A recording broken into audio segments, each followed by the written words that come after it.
I watched every single throw by the top quarterback prospects in this year's draft, and now I'm going to tell you exactly where each of them ranks. Now, before we get into this ranking, I'm going to throw a quick little spin on it. Spin. Get it? Because there's a wheel and I'm spinning it.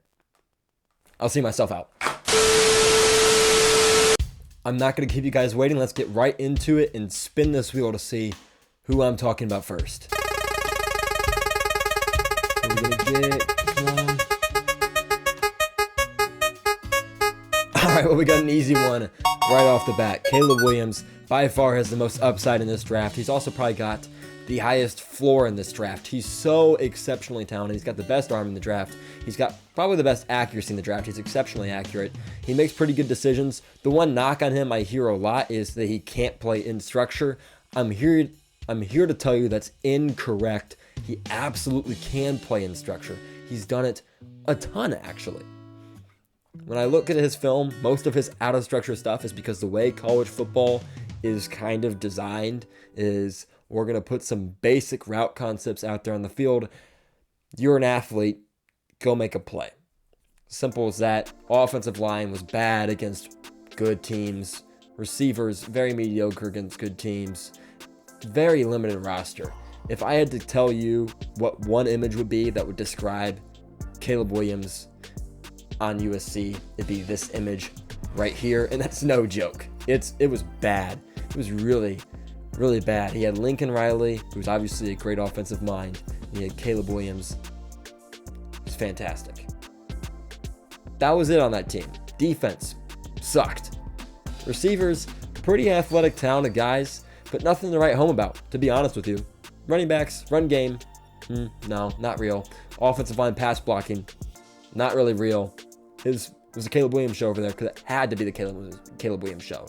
He played a lot of hero ball because he had to play a lot of hero ball. I promise you, when he gets to Chicago, it'll be different. He has two elite wide receivers over there. He's got a run game. He's got an offensive line that's improving. He's got a defense that can actually stop people based on how they played the second half of the year last year.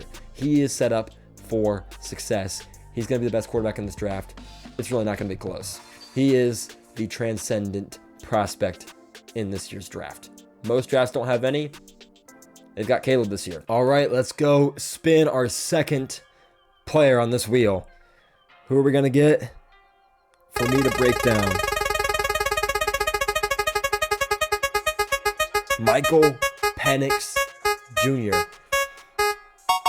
He's my QB6. I've gone back and forth on him. I think the upside's tremendous. He kind of throws the ball with one speed, doesn't throw the ball with touch very well. His deep ball is exceptional. He throws back shoulders very, very well. He's the best back shoulder thrower in this draft. There's a lot to like about him. His deep ball, pretty damn impressive. But again, throws the ball at one speed. He can only throw heaters, and he can do it damn well.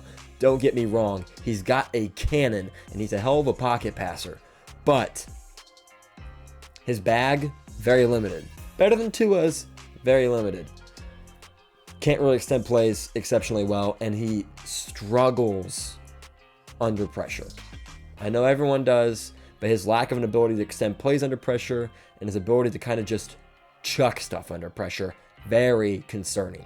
When you rush him, he immediately just tosses one deep. Just not a whole lot of regard for ball security. I think the NFL is going to be much more prepared for that than college.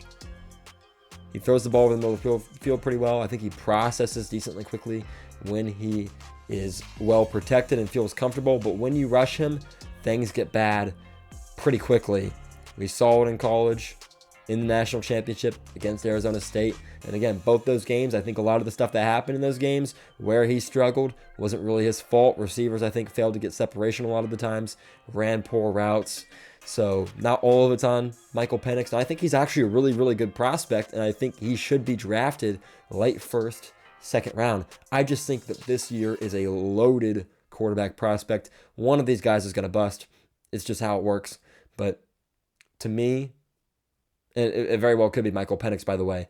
But to me, he's just the least talented guy, or not even least talented guy, but the least sound guy in a very good class. Let's go spin this wheel a third time, see who we're breaking down here. Oh, this is looking like JJ. No, it's Jaden. All right, Jaden Daniels. Well, he's my QB3. He's my QB3. He's very good. He's got a lot of upside. He might have the second most upside in this draft behind Caleb. I like his footwork a lot. My big issue with him, though, I don't think he's an exceptional deep ball thrower. I really don't. I think he struggles with the deep ball. I see him underthrow it a lot. The difference between him and Lamar, obviously both phenomenal runners. Lamar can really push the ball downfield well. He's got an excellent deep ball. I don't see that with Jaden Daniels. I think it's very crucial to be able to stretch the field. He makes good decisions. He's a very proficient thrower of the football. He makes good decisions. He's pretty accurate, but he has a lot of really bad misses as well. So he's very inconsistent in that category. He's just not super polished. I think he could go and play very well in the right situation, but the way I see it, at least two of these guys are getting ruined by bad teams. So it doesn't look good for Jaden Daniels with how much the league loves him and how high he's going to go. I'm pretty concerned for his well-being as a player with where he goes. But as a pure prospect, he could be very good. And I think he could be an elite NFL quarterback if he gets put in the right position. He definitely has the tools. Again, a little concerned with that arm strength. Let's talk about the fourth quarterback. So let's spin the wheel for a fourth time. See who we're breaking down. And now we got J.J. McCarthy. So we've got QB1, that's Caleb Williams. We've got QB3, that's Jaden Daniels. We've got QB6, that's Michael Penix. And now we've got QB5, that is J.J. McCarthy. I like McCarthy a lot. To me, he just has to take a back seat at 5. He's very good. He's a little bit limited in the arm strength area, again. So that's my concern with him. I don't think he has an elite arm. I don't think he's super aggressive pushing the ball down the field, but he is very aggressive throwing the ball over the middle of the field. This is a guy that if he goes to somewhere like Minnesota, I love it. I think he can be a top 10 quarterback in Minnesota with the weapons he's got, the excellent coach he has to install a system. I feel very good about it there. If he goes to New England, if he goes to Washington somehow, I'm sure that won't happen. If he goes to a number of one of those awful teams that might take a quarterback very high, I think it's a disaster. I think he gets that GM fired because he's not going to succeed, because he's not going to be put in a position to succeed. He has to be in a solid foundation. He can throw the ball over the middle of the field very well with good accuracy and timing. He has a good understanding of how to work within an NFL offense because he ran a pro-style offense in college. I think he's very pro-ready, but if he goes to a bad team, it's going to be ugly. You can't ask him to carry the load. You can ask him to be a very solid role player. He's like a little more limited Brock Purdy, and he could develop into an elite guy that can carry a team, but he's got to be able to learn his place first, the way Brock Purdy was allowed to do it there. That's a guy who's good, right? He's not great, he's good, but he was able to be put in a great situation with Kyle Shanahan, learning behind Jimmy Garoppolo with elite weapons, and he blossomed into this quarterback that is now very, very good. He's a fantastic quarterback. I still think the hate's unwarranted. I feel the same way about JJ. He goes to Minnesota, he sits behind Sam Darnold. Honestly, pretty similar boat to Jimmy Garoppolo, even though Garoppolo had more success early on. Darnold's a lot more talented. He's been in the league a few years now. He's got a lot of experience at this point. I think if he sits and learns, he can be great. If he goes somewhere high, it's going to be a disaster. All right, we're about to wrap this up. One more wheel spin here. See what we get. Looking like Drake Maye, and that is our QB2. Drake Maye's got a ton of upside.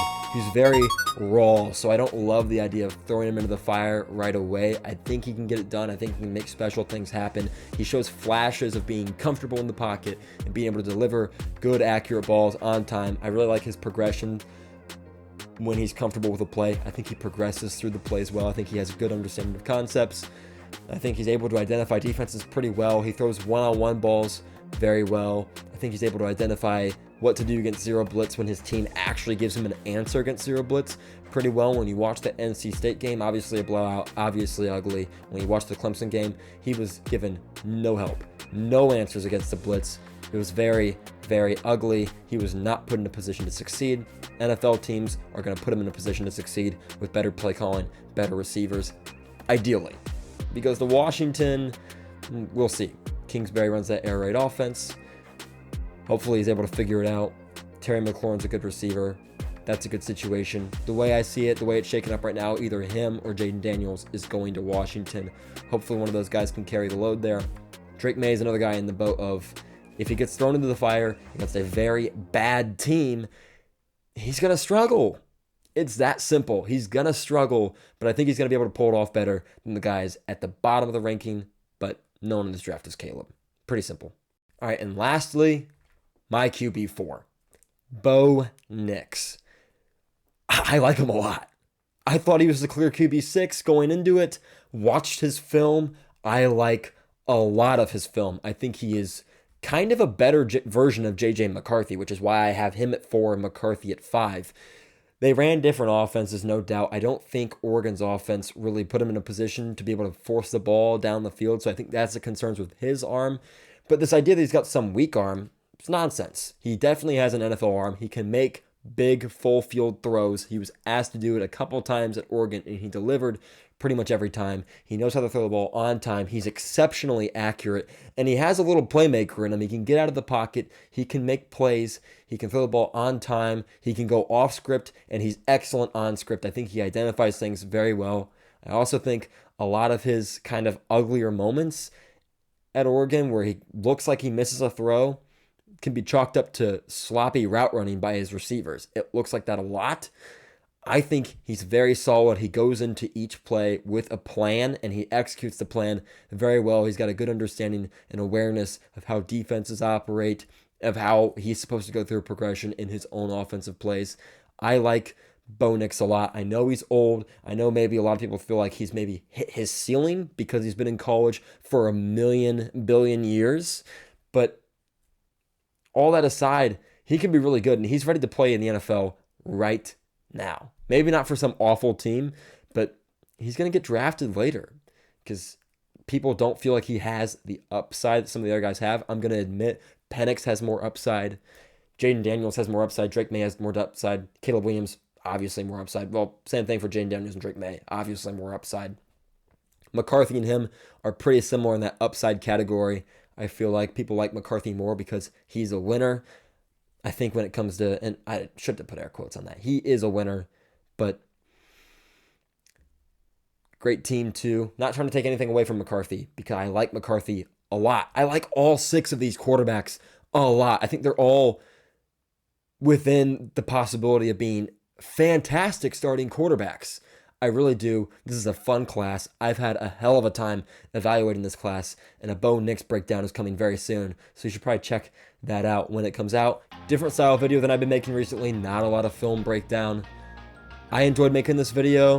It was a lot of fun. I really enjoyed watching the film for all 6 of these quarterbacks. Awesome film. I think they all can be great quarterbacks in the National Football League if they are put in a position to succeed. Leave a like, leave a comment. Which one of these guys is your favorite prospect? I want to hear about it. And if you don't have any big plans coming up in the next 10 minutes, you should probably go watch this video.